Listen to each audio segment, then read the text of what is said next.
Hoje a gente vai falar de ciúme. E, gente, até hoje eu me lembro da sensação no meu corpo do dia que, na época que eu tinha um namoradinho, eu já desconfiava dele. E eu vinha pedindo pra Deus um sinal, sabe? Por quê? Mesmo a gente estando desconfiada, muitas vezes o que a gente quer é ver com os nossos próprios olhos. Por mais que doa, a gente quer ter certeza pra tomar aquela atitude, né, de separar, enfim, sem se precipitar, né? Fazer uma coisa que a gente venha se arrepender. Então eu já vinha pedindo aquele sinal e, gente, é Deus. De repente, ele me deixa o notebook ligado, aberto, com as redes sociais logadas. Adivinha o que eu fiz? Amigas, não julgam. Sim, eu entrei, amigas. A sensação que eu tinha conforme eu ia lendo aquelas mensagens, assim, ó, era um frio na barriga, uma dor de barriga, suando frio, sabe, coração acelerado. Só que, apesar daquilo tudo estar me machucando, alguma coisa me impedia de parar de ler aquelas coisas, sabe?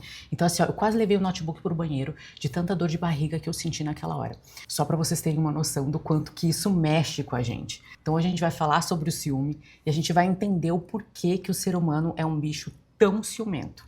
Eu vou começar deixando bem claro que o ciúme, gente, é um sentimento natural de todo ser humano. Basta você ser humano pra você sentir ciúme daquela pessoa que você ama, daquilo que é importante pra você. Mas é claro, dentro de um espectro, porque ele pode sim se tornar patológico, tá? Não adianta querer bancar bem resolvida pra cima de Moá, meu amor. Porque assim, ciúme e inveja, ninguém quer assumir, mas todo mundo sente. Agora uma pergunta pra minhas voltadorinhas pra casa. De onde surge o ciúme, meus amores? Sim, é da infância. Ele surge bem cedo, inclusive, quando a gente começa a perceber que a gente não é o centro do mundo de ninguém, nem da nossa mãe. Esse momento ele é bem marcado quando a gente começa a perceber que a nossa mãe, ela tem uma vida própria, olha que engraçado, ela tem os afazeres dela, ela tem um marido que vem a ser o nosso pai muitas vezes, ela tem talvez os desgraçados dos nossos irmãos. A gente é só mais um nesse bololô. E parece natural hoje pensar nisso, né? Claro que a nossa mãe tem uma vida própria, mas, gente, na cabeça de um bebê, de uma criança pequenininha, que acha que tudo gira em torno do umbiguinho dele, isso é uma dor.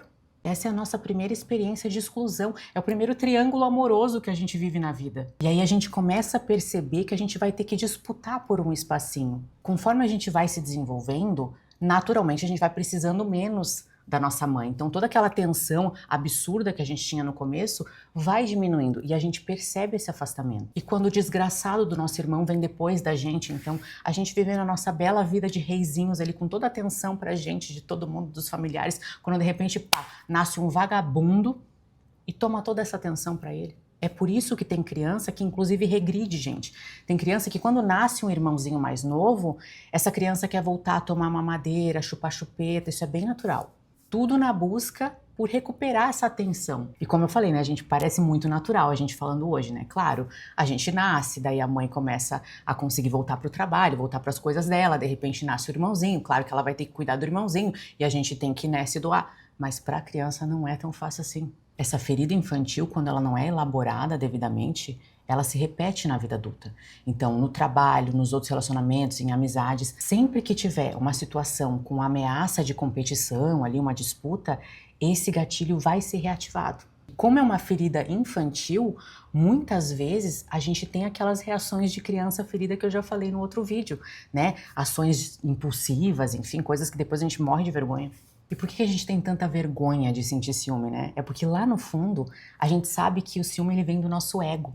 Ele é uma dor narcísica. É algo dentro de nós que queria a atenção toda para nós. Mas a partir do momento que esse sentimento ele existe dentro de nós, ele é real. Inclusive, é uma dor real. Já foi comprovado, gente, que o ciúme ele dói. Ele ativa o córtex cingulado anterior e a ínsula. Então é dor física. E lembra das sensações que eu falei no começo do vídeo, gente? O ciúme, ele ativa cortisol e adrenalina. Então, é um estresse para o nosso corpo. Por isso, a gente sua frio, dá dor de barriga, né? O coração acelera, é por isso. Só que agora eu vou te pegar, quer ver? O ciúme, ele também libera dopamina, que é o neurotransmissor do prazer e da recompensa. Ou seja, o ciúme, ele é dolorido, mas ele é viciante. Por isso que mesmo o ciumento sofrendo, ele continua lendo e querendo mais e mais informações sobre aquilo que aconteceu que tanto fere ele. Gente, juro, se eu não fosse humana, eu jamais respeitaria esse bicho. Agora vamos falar sobre os tipos de ciúme. Freud descreveu 3, eu vou falar sobre cada um deles aqui pra gente ver em qual desses a gente se enquadra nesse enlouquecimento global. Primeiro, ciúmes normal, tá? Esse é aquele que até a que paga de bem resolvida sente, tá? Apesar de não assumir, mas a gente sabe. Normal, basta você ter um objeto de desejo, basta você ter alguém que você ama, que é importante pra você, que você vai sentir ciúme. Mas é um ciúme que ele não te leva a comportamentos vergonhosos, ele não acaba com a tua dignidade, nem acaba com a vida do outro. Já o ciúme projetado, ele é doido por quê? É você projetando os teus desejos no outro. Inclusive, ele pode até ter uma pitadinha de homossexualidade aí enrustida no meio, vocês vão entender por quê. Imagina que você tá numa sala cheia de gente com o teu saquinho de lixo do teu lado. É um saquinho de lixo? É um saquinho de lixo, mas é o teu saquinho de lixo. Pois bem, de repente entra pela porta uma deusa. Ela não é uma mulher, ela é realmente uma entidade. Essa mulher, ela não anda, ela flutua. Ela é sensual, sedutora, magnética, ela tem um estilo diferenciado de se vestir, simplesmente você fica boquiaberta. Porém, pela mesma porta que essa mulher entra, a tua paz sai. Por quê? Porque você vai começar a noiar que o teu saquinho de lixo vai ficar completamente apaixonado e seduzido por ela, extremamente atraído por ela ao ponto de te comparar com essa deusa e pensar que o saquinho de lixo é você. Tudo isso por quê? Porque primeiro você se atraiu por ela. Isso quer dizer que você é gay? Got news for you. That means you're gay. Talvez, mas não necessariamente. Por quê? Porque todos nós, a gente tem a capacidade de se atrair pelo mesmo sexo. E não quer dizer que a gente seja homossexual, a gente pode ver beleza no outro. Outro exemplo que também não tem nada a ver com homossexualidade é o exemplo do cara, que a gente até falou no vídeo anterior, né? Que ele é completamente amalucado pra cima de você com ciúme, desconfia de tudo sobre você, não te deixa usar tal roupa, não te deixa andar com tal pessoa e em tal lugar. Por quê? Porque ele é o ser humano mais vagabundo e mais galinha que já pisou na face da terra. A maldade tá nele e ele projeta em você. Ele acha que se ele é capaz de fazer toda aquela pataquada, você também é. E a traição? Eu vou fazer um vídeo sobre isso, mas só pra dar... A traição significa que esse galinha não te ama? Não necessariamente. Mas calma, não se desespera. A gente fala sobre isso no outro vídeo, vocês vão entender o que eu tô falando. Já falamos sobre o ciúme normal, sobre o ciúme projetado ou projetivo.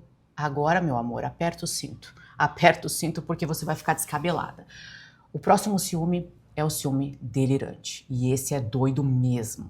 Nesse, amiga, a fantasia, ela toma o lugar da realidade, tá? Ele pode começar no ciúme projetivo. Inclusive, cada um dos ciúmes, eles podem começar, né, e ir progredindo e virando uma coisa, tá? Nesse tipo de ciúme, o ciumento, ele cria umas histórias tão detalhadas, tão complexas, tão criativas na própria cabeça, que aquilo, na mente dele, vira uma realidade. A partir daí, todo e qualquer acontecimento vira uma confirmação daquela teoria para ele. Inclusive, fica quase impossível você convencer o ciumento de que aquilo é um delírio. Por quê? Porque para ele é uma realidade, sabe? Ele já deu, perdeu. Perdemos. E aí o Freud diz que aqui, nesse tipo de ciúme, realmente pode ter um caráter de homossexualidade reprimida. E aí esse ser, né, ele reprimiu tanto a homossexualidade dele, e não adianta perguntar para ele, porque, assim, ó, tá tão enterrado nas profundezas dele, que assim, ó, não adianta. Aí mesmo que você que vai ser o louco. E esse recalque que ele criou dentro dele, dessa homossexualidade, acaba levando a essa paranoia, né? Porque o desejo dele é tão grande por aquele outro ser que ele fantasiou. E as fantasias que ele criou, como ele não pode aceitar como deles, ele joga em você. Basicamente, o ciúme, ele é uma tentativa do ciumento de controlar o próprio desamparo por meio do controle do outro. Mas no fundo a gente sabe que quanto mais a gente tenta controlar o outro e fazer com que ele fique, menos razões ele vai vendo para poder ficar. Então, gente, a raiz do ciúme vem do ego, né? Vem do nosso próprio narcisismo. Eu não tô falando daquele narcisismo lá que a gente vai falar no próximo vídeo. Mas vem do nosso narcisismo de querer atenção pra gente, de querer aquilo pra gente. Não é uma prova de amor, por quê? Porque muitas vezes ele realmente só tá ligado ao ego. É aquela coisa de que você tem a atenção de alguém, tá? Tem uma pessoa lá, um pretendente, que fica aos teus pés, que faz tudo por você e você, ó, obra pra ele. Mas quando você vê que toda essa atenção que ele voltava para você, de repente, se volta para uma outra pessoa, você sente ciúme, você sente falta, mesmo você não querendo nada com o cara, a hora que ele desencana de você, meu amor, isso é ego.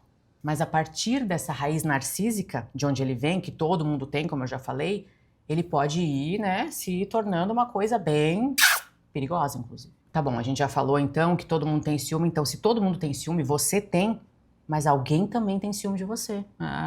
E aí, quando você é a vítima do ciúme do outro, como é que é sentir isso? Gente, é muita emoção. É um mix de sentimentos. Por quê? Porque você pode sentir poder, né? Porque de certa forma isso pode ser interpretado por nós como a gente tendo poder sobre as emoções do outro, né? Você pode brincar com o outro assim, ai, fazer, né, jogar aquele ciúminho no outro e ver ele se contorcendo. Não façam isso. Mas também, se você é uma boa pessoa de coração e ama a outra pessoa, você pode também vir a se sentir culpado, tá? Porque você pode sentir que mesmo não sendo, tá? Você pode sentir que de certa forma você dá motivos pro outro para ele ter ciúme, ou você não deixa ele seguro o suficiente. Ele pode te manipular a pensar isso também, então cuidado. Mas é uma situação paradoxal, porque ao mesmo tempo que você se sente importante pro outro, você também perde a tua liberdade, né? Aquele olhar que era de amor pode se tornar um olhar de controle. E isso é uma sensação opressiva, né? É ser amado com medo. E a gente sabe que o medo, ele nunca é um lugar fértil para o amor nascer. Tanto a psicanálise quanto a neurociência, elas falam uma mesma coisa, cada uma da sua forma, né? O ciúme, ele é a tentativa de garantir o vínculo com o objeto amado. E aí, quando esse vínculo é ameaçado, o corpo reage com desespero. Aí, aquelas reações que eu falei para vocês. E tem salvação? É óbvio que tem, gente, e é o autoconhecimento. Com o autoconhecimento, a gente pode olhar para tudo isso e ensinar o nosso cérebro, aos pouquinhos, né, que o amor, ele não precisa de controle. Gente, o autoconhecimento nos traz o amadurecimento emocional. E é esse amadurecimento emocional que faz com que a gente possa escolher melhor os nossos parceiros. Então a gente não precisa mais escolher aquela pessoa que vai confirmar o nosso padrão, que vai confirmar que a gente tem motivo sim para ser ciumento. E a gente também não precisa escolher a pessoa que tem ciúme da gente, porque para a gente se sentir amado, a pessoa tem que sentir ciúme. Inclusive, boa parte desse amadurecimento emocional no amor é descobrir que o ciúme não é prova de amor. Ele é só uma parte nossa desesperada, ferida, com medo do desamparo, com medo do abandono. Agora vamos para a entrada do journal dessa semana, pega ele lá. Escreve aí. O que o meu ciúme me fala sobre a forma como eu fui amada? O que o ciúme que eu sinto me diz a respeito das pessoas que eu escolho para me relacionar? Será que eu tô sempre escolhendo pessoas que não são tão confiáveis assim? Ou será que eu tô culpando uma pessoa por algo que outra pessoa fez comigo lá no passado? Toma um tempo para detalhar muito bem isso. Olhar para dentro cura. Muda a nossa percepção, muda a nossa vivência. Eu tô muito feliz de te ter aqui. Eu quero muito te ver brilhar. Como a nossa jornada aqui, a nossa viagem é de volta para casa, para o autoconhecimento, eu vou começar a detalhar aqui para vocês os estilos de apego para você ver se você se identifica com algum deles.